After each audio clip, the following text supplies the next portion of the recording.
Our final story is called Percy's Harbour Rescue.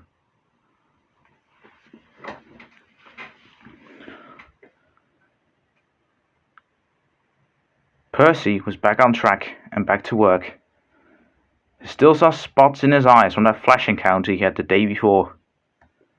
He didn't like to think of it and shrugged it off by simply shunting trucks. That made him much happier and made him feel better.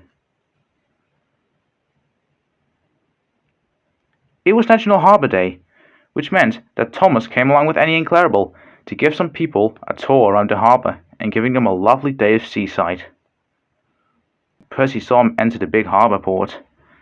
He went through, and the people seemed to be having a lovely day.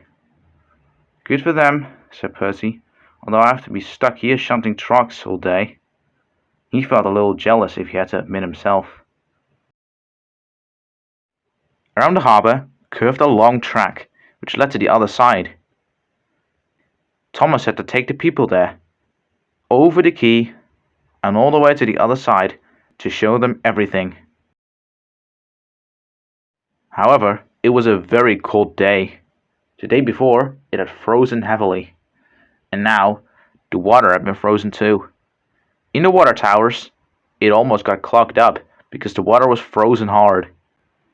Anyhow, Percy scoffed on, but then remembered. "Wait a second," he told his driver. "Didn't Thomas drink from that water tower over there this morning to take the people?" "No need to worry," laughed his driver. "I'm pretty sure he's alright and did it before the water got frozen." "But it froze last night," corrected Percy. "He could have drunk in the frozen water, and eventually it could have not worked at all, causing him to get into a water dry." The driver now got worried and concerned too. That's not good at all. "We must find out what's going on before Thomas crashes down somewhere," Percy agreed. Thomas was having a wonderful time as he scampered happily along the harbour dock. Then, all of a sudden, he felt some sort of throbbing pain in his boiler. "Oh, driver, I don't feel so very good," said Thomas. His driver felt something too. Then he noticed that his cab started to wobble, and that Thomas was completely shaking. "This is no good," he said concernedly and worried. "We have to stop the train." They went onto the brakes, and Thomas came to a complete stillstand. Then, the driver announced to the passengers the following. "We're sorry, people, but it seems like our engine has gotten frozen water into his tank today, which means that he can ride no further. He has to be towed away later, but for now, no harbour tour for you. We're very sorry. Tickets are not refundable, but you will be getting a solution, that's for sure." The driver climbed back into the cab. All the passengers and children were disappointed. They had looked forward to a lovely day at the harbour, but now they were stuck at the same position for who knew how long. Percy had soon finished the train to sort of take to the harbour. The fat controller came towards him.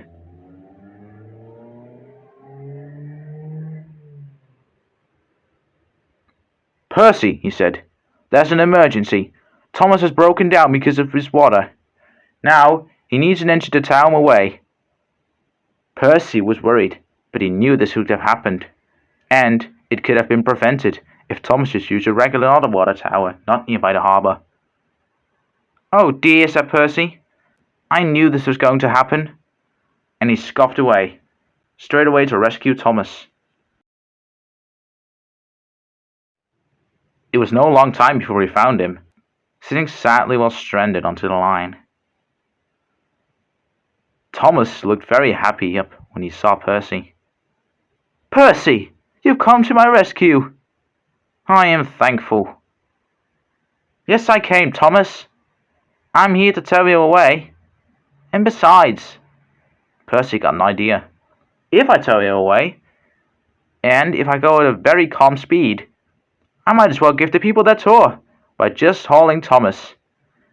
It would be a special harbour seaside doubleheader tour," he pronounced longly. His crew and Thomas's crew and the passengers laughed. Percy coupled up to Thomas. Are you ready? Ready when you are. And the two engines set off. The rest of the trip went beautiful. Lots of calming canals everywhere, and the passengers enjoyed it even more.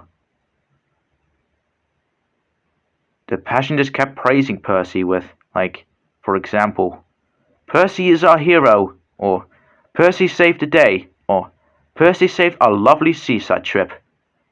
Percy enjoyed it, but felt bad for Thomas. He promised him to take him to a water tower as soon as the trip was over.